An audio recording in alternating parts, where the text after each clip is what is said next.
Hey everybody, happy Wednesday. Well, today I am making a one pot Middle Eastern chicken and rice dish.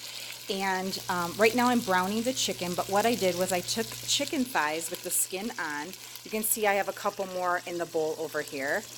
And what I did was I put 2 tablespoons of lemon juice, fresh lemon juice, 2 tablespoons of turmeric, a tablespoon of cumin, a half a tablespoon of curry, 1 tablespoon of oregano, 4 cloves of garlic that I minced, a teaspoon of salt, and a teaspoon of black pepper.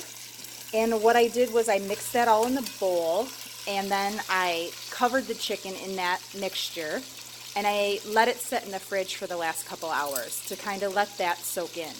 So now I'm going to brown the chicken, and I'm going to set it aside on the plate once I brown it on both sides. And then I'm going to prepare the rice part, and I'll come back and show you how to do the rice. Okay, so after I browned the chicken, I set it aside, and then I cleaned out my pot from any kind of brown bits or anything like that. And then I put 2 tablespoons of olive oil in the pan again, a small onion chopped up, and then in a bowl right here, I have a tablespoon of oregano, a tablespoon of turmeric, and a teaspoon of cumin, and a teaspoon of salt will go in after. Okay, so I don't have the salt in this bowl, but it's going to go in a minute.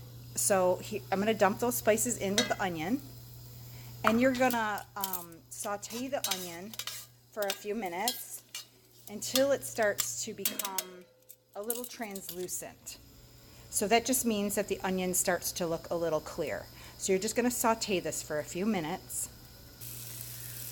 Okay, so now that my onions have cooked for a few minutes and they're starting to look a little more translucent, I'm going to add 1 clove of garlic minced.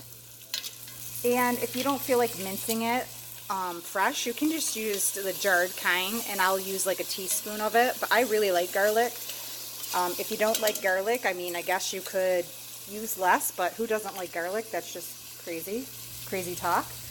And now I'm going to add my basmati rice to the pot.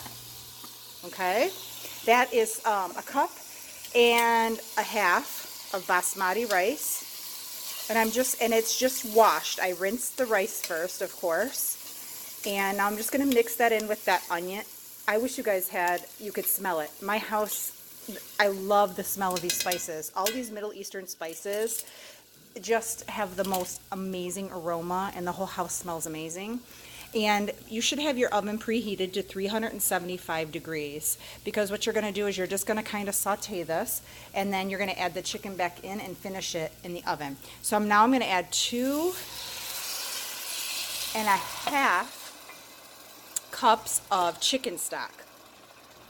And you can just get that, and Aldi has it, Kroger's. It comes in a little box. I use the chicken broth because it's a little richer and I like it. So I just add 2.5 cups of the chicken broth.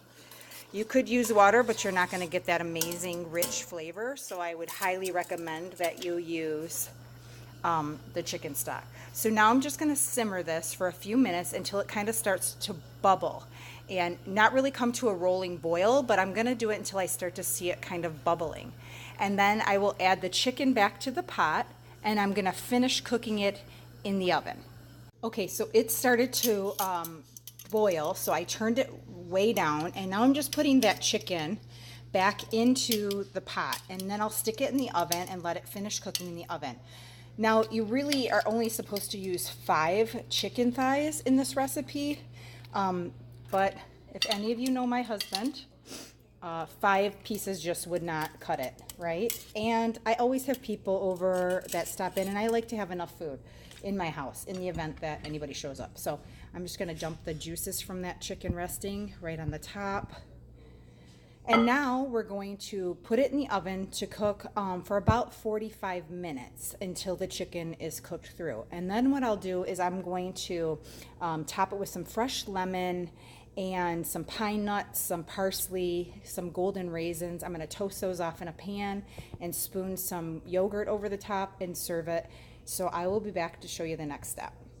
Let's stick it in the oven and forget about it for 45 minutes. Okay, here it is. It's 45, 50 minutes later. I left it in just a little bit longer because I like to make sure that chicken is done. If for some reason you check it and you go in and it doesn't pull away with a fork real easy, just stick it back in there for a couple more minutes until it's fork tender. That's what it looks like when you take it out of the oven cooking. I did place a few lemons on it before I threw it in the oven. It's really good. Here is some pine nuts and raisins. I'm gonna put those on there. I have some more that I'll just put on there in a minute. And I'm gonna take some fresh parsley. Oh my gosh, I love parsley, you guys. It's so fresh tasting. You could probably omit it if you don't like parsley. You know, you could just leave it off, but I happen to really like it. I'm just going to loosen up the rest of these pine nuts and golden raisins, not brown raisins. Use the yellow raisins. And then what I'm going to do is I'm just going to put a couple spoonfuls of plain Greek yogurt over the top.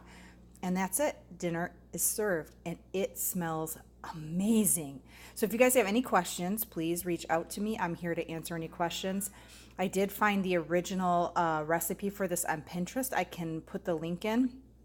So I don't want to take credit for the recipe. I did change it, however. A few things that I do, they didn't do on the recipe. But the inspiration definitely came from that. So anyways, enjoy it. If you have any questions, please reach out to me. Owafi.